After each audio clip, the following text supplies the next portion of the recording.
కూరగాయలు కల్తీ, పండ్లు కల్తీ, నెయ్యి కల్తీ, మసాలా కల్తీ, నూనె, ఉప్పు, పప్పు, కారం అన్నిట్లో కల్తీ కల్తీ కల్తీ కల్తీ కల్తీ రాయిలు రాజమేల్తోంటే ఆరోగ్యం గురించి ఆందోళన చెందాల్సిందేనా?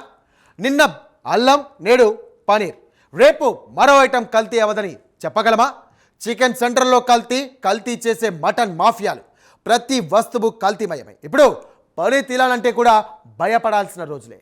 ఎందుకో మీరే చూడండి.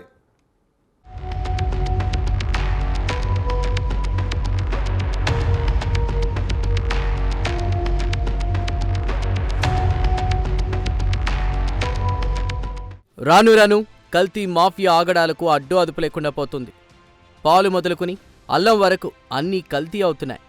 కుళ్ళిన మాంసంతో బిర్యానీలు చేస్తున్నారని నిన్నటికి నిన్న భారీగా మాంసాన్ని సీజ్ చేసిన సంఘటన మరువకముందే ఖైరతాబాద్ జోన్ టాస్క్ ఫోర్స్ పోలీసులు నకిలీ పన్నీర్ తయారీ, పంపిణీ నెట్వర్క్పై దాడులు నిర్వహించారు.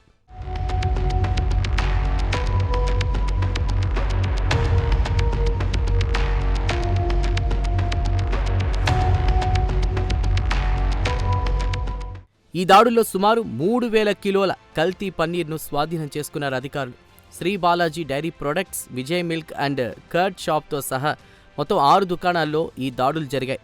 అధికారులు శ్రీ బాలాజీ డైరీ ప్రొడక్ట్స్ నుంచి 1600 కిలోల పన్నీర్ను, Vijay milk and curd shop నుంచి సుమారు 1000 కిలోల పన్నీర్ను స్వాధీనం చేసుకున్నారు. ఈ నెట్వర్క్ నిర్వాహకులు హైదరాబాద్లోని వివిధ ప్రాంతాలకు కల్తీ పన్నీర్ను సరఫరా చేస్తూ విక్రయిస్తున్నారని అధికారులు వెల్లడించారు. ఈ నెట్వర్క్ను పూర్తిగా గుర్తించడానికి, ఇందులో ప్రమేయం ఉన్న వారిపై కఠిన చర్యలు తీసుకోవడానికి దర్యాప్తు కొనసాగుతోంది.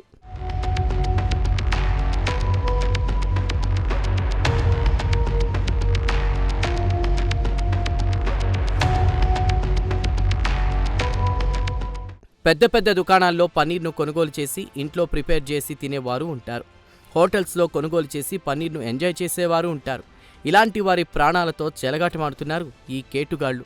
ప్రతి ఐటెం కల్తీ అవుతుంటే ప్రజలు బయట ఏ పదార్థాలను కొనుగోలు చేయాలన్నా భయపడే పరిస్థితి నెలకొంది. ఎవరికి వారే యమునా తీరే అన్న చందంగా డబ్బుల కోసం ఆశపడుతూ అన్ని పదార్థాలను కల్తీ చేస్తున్నారు.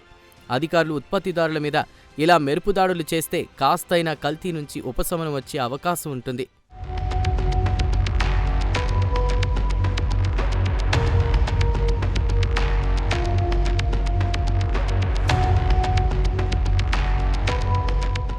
ప్రజల ప్రాణాలతోటి చెలగాటమాడే మాఫియాలను పట్టుకున్న పుట్టలు పుట్టలుగా పుట్టుకొస్తున్న తరుణం.